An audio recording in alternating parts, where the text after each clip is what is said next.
Capítulo 7. A cooperação do divino com o humano. No ministério da cura, o médico tem de ser um cooperador de Cristo. O Salvador assistia tanto à alma como ao corpo. O evangelho por ele pregado era uma mensagem de vida espiritual e de restauração física. O libertamento do pecado e a cura da doença estavam ligados entre si.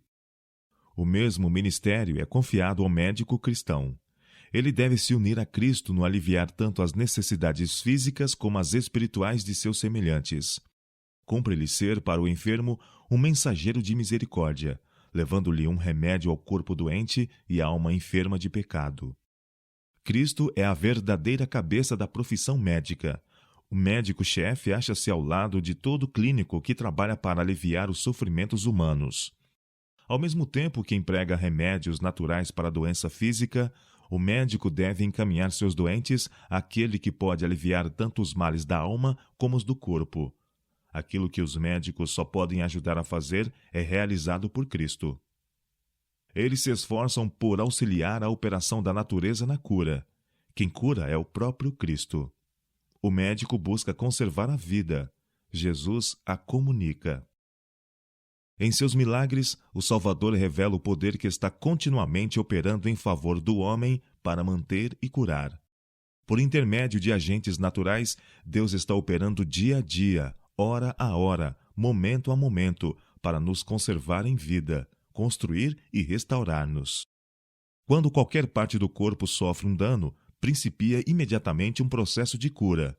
Os agentes da natureza põem-se em operação para restaurar a saúde. Mas o poder que opera por intermédio seu é o poder de Deus. Todo poder comunicador de vida tem nele sua origem. Quando alguém se restabelece de uma enfermidade, é Deus que o restaura. Doença, sofrimento e morte são obra de um poder antagônico. Satanás é o destruidor, Deus o restaurador. As palavras dirigidas a Israel verificam-se hoje naqueles que recuperam a saúde do corpo ou da alma. Eu sou o Senhor, que te sara. Êxodo capítulo 15, verso 26. O desejo de Deus para com toda a criatura humana exprime-se nas palavras. Amado, desejo que te vá bem em todas as coisas e que tenha saúde, assim como bem vai a tua alma. 3 João, versículo 2. É Ele que perdoa todas as tuas iniquidades e sara todas as suas enfermidades, quem redime a tua vida da perdição e te coroa de benignidade e de misericórdia. Salmo 103, versos 3 e 4. Quando Cristo curava a doença, advertia muitos dos enfermos. Não pequeis mais, para que te não suceda alguma coisa pior. João capítulo 5, verso 14. Assim ele ensinava que haviam trazido sobre si mesmos a doença, transgredindo as leis de Deus, e que a saúde podia ser preservada unicamente pela obediência. O médico deve ensinar a seus pacientes que devem cooperar com Deus na obra de restauração. O médico tem uma compreensão sempre crescente de que a enfermidade é o resultado do pecado. Sabe que as leis da natureza são tão verdadeiramente divinas como os preceitos do Decálogo, e que unicamente obedecendo-lhes podemos conservar ou recuperar a saúde. Ele vê sofrendo muitos em resultado de práticas nocivas, os quais poderiam ser restituídos à saúde caso fizessem o possível em benefício de sua própria cura. Precisam que se lhes ensine que toda prática destrutiva das energias físicas, mentais ou espirituais é pecado, e que a saúde tem de ser garantida por meio da obediência às leis estabelecidas por Deus para o bem da humanidade. Quando um médico vê um doente sofrendo uma doença ocasionada por regime alimentar impróprio ou outros hábitos errôneos, e todavia deixa de dizer-lhe isto, está fazendo um mal a seu semelhante. Bêbados, maníacos, os que se entregam à licenciosidade, todos apelam ao médico para que lhes declare positiva e claramente que o sofrimento é resultado do pecado. Os que compreendem os princípios da vida deviam ser zelosos em lutar para combater as causas das doenças. Vendo contínuo conflito com a dor, trabalhando constantemente para aliviar o sofrimento, como pode o médico manter-se em silêncio? É ele benévolo e misericordioso se não ensina a estrita temperança como remédio contra a doença? Torne-se claro que o caminho dos mandamentos de Deus é a vereda da vida. Deus estabeleceu as leis da natureza, mas suas leis não são arbitrárias exigências. Todo não farás, seja na lei física, seja na moral, implica uma promessa. Se obedecemos, a bênção nos seguirá aos passos. Deus nunca nos força a fazer o que é direito, mas nos procura salvar do mal e levar-nos ao bem. Chame-se a atenção às leis ensinadas a Israel. Deus lhes deu definidas instruções quanto a seus hábitos de vida. Deu-lhes a conhecer as leis relativas tanto ao bem-estar físico como ao espiritual, e sob a condição de obediência assegurou-lhes: e o Senhor de ti desviará toda enfermidade. Deuteronômio capítulo 7, verso 15. Aplicai o coração a todas as palavras que hoje testifico entre vós. Deuteronômio capítulo 32, verso 46. Porque são vida para os que as acham e saúde para o seu corpo. Provérbios capítulo 4, verso 22. Deus deseja que alcancemos a norma de perfeição que o dom de Cristo nos tornou possível. Ele nos convida a fazer nossa escolha do direito, para nos ligarmos com os instrumentos celestes, adotarmos princípios que hão de restaurar em nós a imagem divina. Na palavra escrita e no grande livro da natureza, ele revelou os princípios da vida. É nossa obra obter conhecimento desses princípios e, pela obediência, cooperar com ele na restauração da saúde do corpo, bem como da alma. Os homens precisam saber que as bênçãos da obediência, em sua plenitude, eles só podem fruir à medida que receberem a graça de Cristo. É sua graça que dá ao homem poder para obedecer às leis de Deus. É isso que o habilita a quebrar as cadeias do mau hábito. Esse é o único poder que pode colocá-lo e conservá-lo firme no caminho do direito. Quando o Evangelho é recebido em sua pureza e poder, é uma cura para as doenças originadas pelo pecado. O sol da justiça ergue-se, trazendo salvação nas suas asas. Malaquias capítulo 4, verso 2. Todos os recursos do mundo não podem curar um coração quebrantado, nem comunicar paz de espírito, nem remover o cuidado, nem banir a enfermidade. A fama, o engenho, o talento são todos impotentes para alegrar um coração dolorido ou restaurar uma vida arruinada. A vida de Deus na alma, eis a única esperança do homem. O amor difundido por Cristo por todo o ser é um poder vitalizante. Todo órgão vital, o cérebro, o coração, os nervos, esse amor toca, transmitindo cura. Por ele são despertadas para a atividade as mais altas energias do ser. Liberta a alma da culpa e da dor, da ansiedade e do cuidado que consomem as forças vitais. Vem com ele serenidade e compostura. Implanta na alma uma alegria que coisa alguma terrestre pode destruir. A alegria do Espírito Santo, alegria que comunica saúde e vida. As palavras de nosso Salvador, vinde a mim, e eu vos aliviarei, são uma receita para a cura dos males físicos, mentais e espirituais. Embora os homens hajam trazido sobre seu sofrimento por causa de suas más ações, ele os olha com piedade. Nele pode encontrar socorro. Grandes coisas fará por aqueles que nele confiam. Se bem que por séculos o pecado tem estado a intensificar seu domínio sobre a raça humana, não obstante, por meio de mentiras e artifícios, Satanás haver lançado a negra sombra de sua interpretação sobre a palavra de Deus e feito os homens duvidarem de sua bondade, a misericórdia e amor do Pai não têm cessado de fluir em abundantes torrentes para a terra. Se os seres humanos abrissem as janelas da alma em direção ao céu, apreciando as divinas dádivas, por elas penetraria uma onda de restauradora virtude. O médico que deseja ser um aceitável cobreiro de Cristo esforçar-se-á por se tornar eficiente em todos os ramos de seu trabalho. Estudará diligentemente a fim de se habilitar para responsabilidades de sua profissão e buscará com afinco atingir uma norma mais elevada, procurando crescente conhecimento, maior habilidade e mais profundo discernimento. Todo médico devia compreender que aquele que faz um trabalho fraco e ineficiente está causando prejuízo não só ao doente, como também a seus colegas de profissão. O médico que se satisfaz com uma baixa norma de competência e conhecimento não somente amesquinha a profissão médica, mas desonra ao próprio Cristo, o médico-chefe. Os que se sentem inaptos para a obra médica devem escolher outra profissão. Os que são capazes de cuidar dos doentes, mas cuja educação e habilitações médicas são limitadas, fariam bem em empreender as partes mais humildes dessa obra, trabalhando fielmente como enfermeiros. Mediante paciente serviço, sob a direção de hábeis médicos, poderão aprender continuamente e, aproveitando toda a oportunidade de adquirir conhecimento, torna-se, a seu tempo, plenamente habilitados para realizar obra médica. Que os médicos mais jovens, cooperando também com ele, o médico-chefe, não recebam a graça de Deus em vão, não dando escândalo em coisa alguma para que o ministério não seja censurado.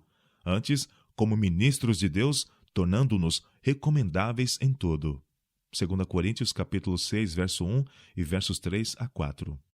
O desígnio de Deus a nosso respeito é que avancemos sempre em direção ascendente. O verdadeiro médico missionário será um profissional de habilidade sempre maior. Talentosos médicos cristãos, possuindo superior capacidade profissional, deviam ser procurados e animados a entrar para o serviço de Deus em lugares que possam instruir e preparar outros para que se tornem médicos missionários. O médico deve reunir em sua alma a luz da palavra de Deus. Deve fazer contínuo o progresso na graça. Para ele, a religião não deve ser meramente uma influência entre outras. Tem de ser uma força que domine todas as outras. Deve agir por elevados e santos motivos, motivos que são poderosos porque provêm daquele que deu sua vida para nos proporcionar poder a fim de vencer o mal. Se o médico se esforçar fiel e diligentemente para se tornar eficiente em sua profissão, se ele se consagrar ao serviço de Cristo e dedicar tempo para examinar o próprio coração, compreenderá a maneira de se apoderar dos mistérios de sua vocação sagrada. Poderá disciplinar-se e educar-se de tal modo que todos os que se encontram dentro da esfera de sua influência verão a excelência da educação e da sabedoria, obtidas por meio daquele que se acha ligado com Deus de sabedoria e poder. Em parte alguma, é mais necessária uma íntima comunhão com Cristo do que na obra do médico. Aquele que queira realizar devidamente os deveres médicos deve viver, dia a dia, hora a hora, uma vida cristã. A vida do enfermo está nas mãos do médico. Um diagnóstico negligente, uma receita errada, num caso melindroso ou um inábil movimento da mão por um fio de cabelo sequer, numa operação, e uma vida pode ser sacrificada, uma alma lançada à eternidade. Que solene pensamento! Como é importante que o médico esteja sempre sob a direção do médico divino. O Salvador está disposto a ajudar a todos quanto o invoquem em busca de sabedoria e discernimento. E quem mais necessita de sabedoria e clareza de ideias do que um médico, de cujas decisões tanto depende? Que aquele que está procurando prolongar a vida olhe com fé em Cristo, para que ele lhe dirija cada movimento. O Salvador lhe dará tato e habilidade no lidar com os casos difíceis. Maravilhosas são as oportunidades oferecidas aos guardiões dos enfermos. Em tudo quanto se faz para a restauração dos doentes, faça-se com que eles compreendam estar um médico procurando ajudá-los a cooperar com Deus no combate à doença.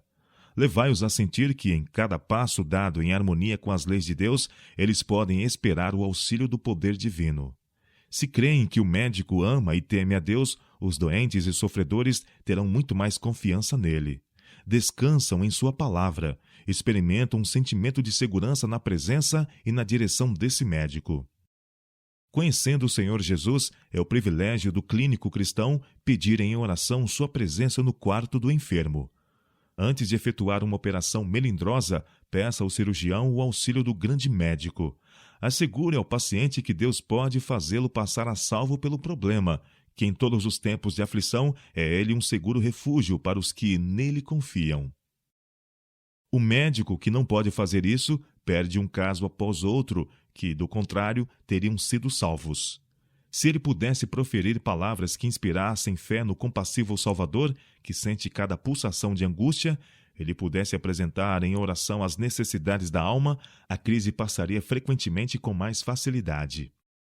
Unicamente aquele que lê o coração pode saber com que tremor e terror consentem muitos pacientes numa operação às mãos de um médico. Compreendem o perigo que se acham. Conquanto tenham confiança na competência do cirurgião, sabem que ele não é infalível. Ao verem, porém, um médico curvado em oração, pedindo o auxílio de Deus, são inspirados a confiar. Gratidão e confiança abrem-lhe o coração ao poder restaurador de Deus. As energias de todo o ser são possuídas de vigor e as forças vitais triunfam. Também ao médico, a presença do Salvador é um elemento de força. Muitas vezes, as responsabilidades e possibilidades de sua obra lhe trazem temor ao espírito. A febre da incerteza e do receio tornaria inábil sua mão. Mas a certeza de que o divino conselheiro se acha ao seu lado e guiá-lo e sustê-lo comunica serenidade e ânimo. O toque de Cristo na mão do médico traz-lhe vitalidade, calma, confiança e poder. Tendo passado a salvo o momento da crise e havendo perspectiva de êxito, sejam alguns momentos dedicados a orar com o paciente. Exprimi vosso sentimento pela vida que foi poupada. Ao brotarem dos lábios do paciente palavras de gratidão para com o médico, faça que essa gratidão seja dirigida a Deus. Diz-lhe que sua vida foi poupada, porque ele se achava sob a proteção do médico celeste. O médico que segue essa orientação está conduzindo o doente para aquele de quem depende a sua vida, aquele que é capaz de salvar plenamente todos quantos a ele se chegam. Na obra do médico missionário deve-se introduzir um profundo anseio por almas. Ao médico, da mesma maneira que ao pastor, é confiado o mais precioso depósito que já se entregou ao homem. Compreenda-o ele ou não, a todo médico é confiada a cura de almas. Em sua obra de tratar com doença e morte, perdem os médicos frequentemente de vista as solenes realidades da vida futura. Em seu ansioso esforço por afastar o perigo do corpo, esquecem o da alma.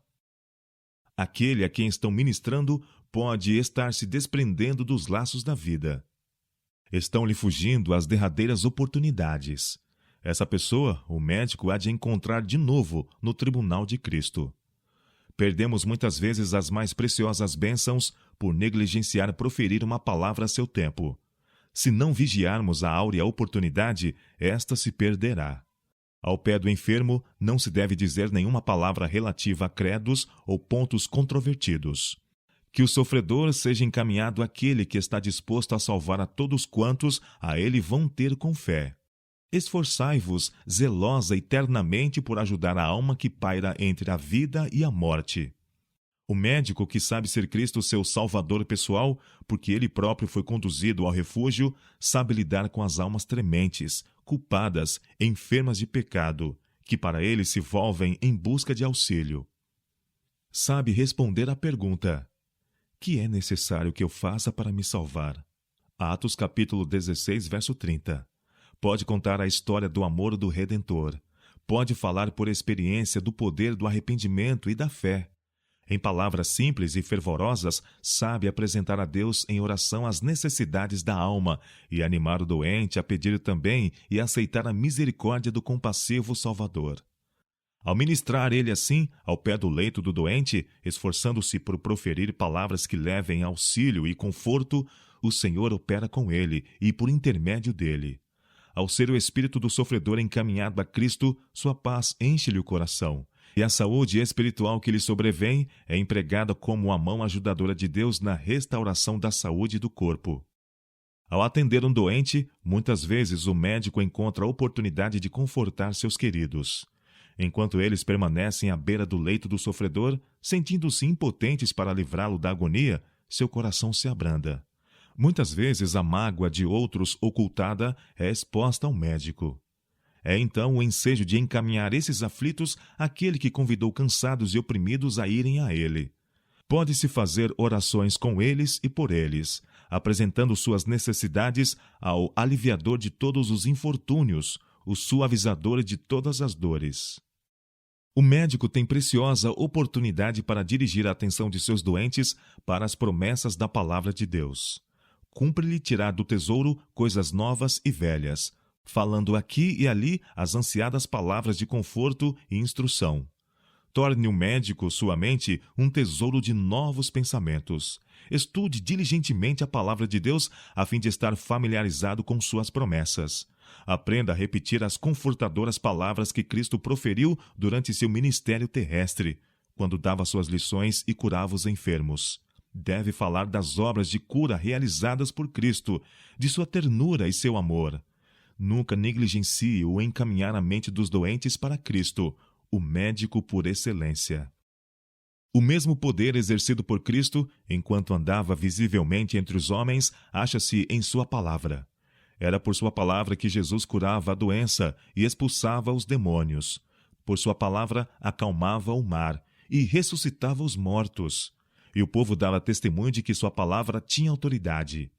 Ele falava a palavra de Deus, a mesma que falara a todos os profetas e mestres do Antigo Testamento. Toda a Bíblia é uma manifestação de Cristo. As Escrituras devem ser recebidas como a palavra de Deus a nós, não meramente escrita, mas falada também. Quando os aflitos iam ter com Cristo, ele os via não somente a eles que pediam auxílio, mas a todos quantos, através dos séculos, haviam de buscá-lo com igual necessidade e idêntica fé. Quando disse ao paralítico: Filho, tem bom ânimo, perdoados te são os teus pecados.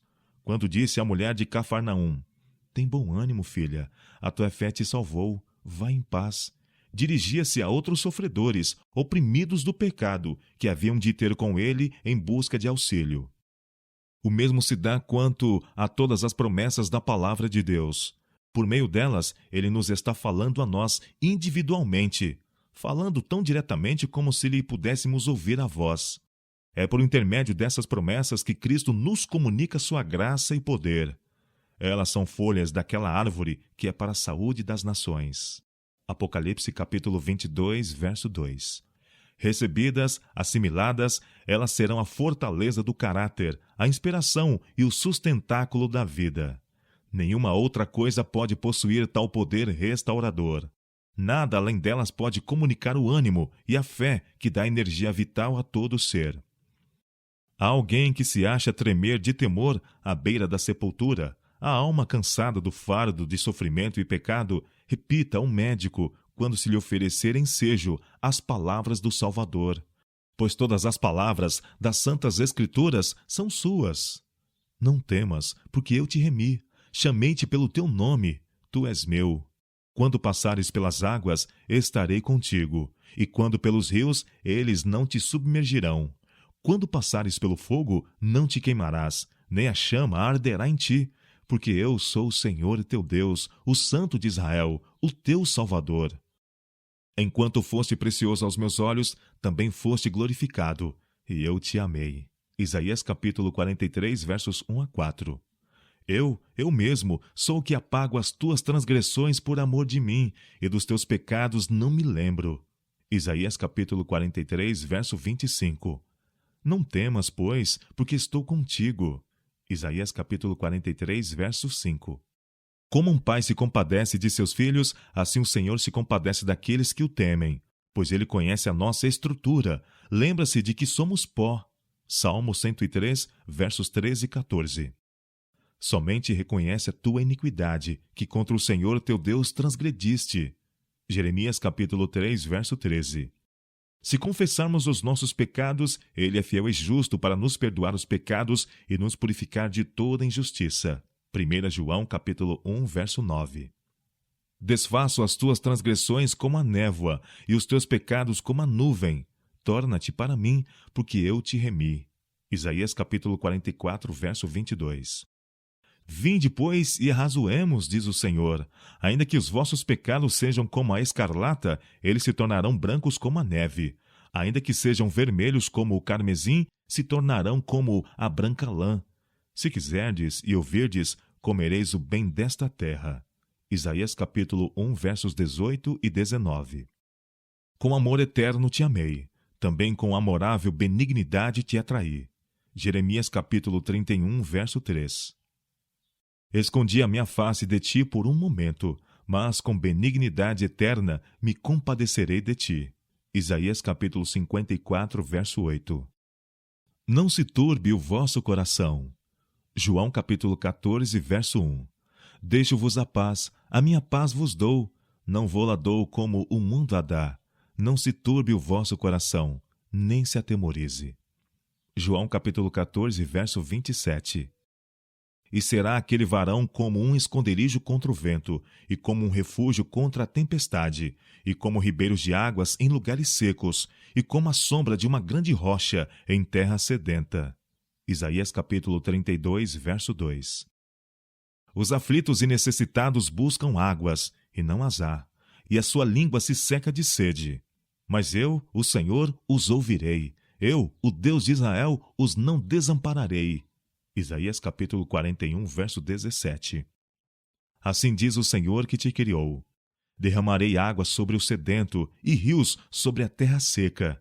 Derramarei o meu espírito sobre a tua posteridade e a minha bênção sobre os teus descendentes. Isaías capítulo 44, versos 2 e 3. Olhai para mim, sereis salvos, vós, todos os termos da terra. Isaías capítulo 45, verso 22. Ele tomou sobre si as nossas enfermidades, elevou as nossas doenças. Mateus capítulo 8, verso 17.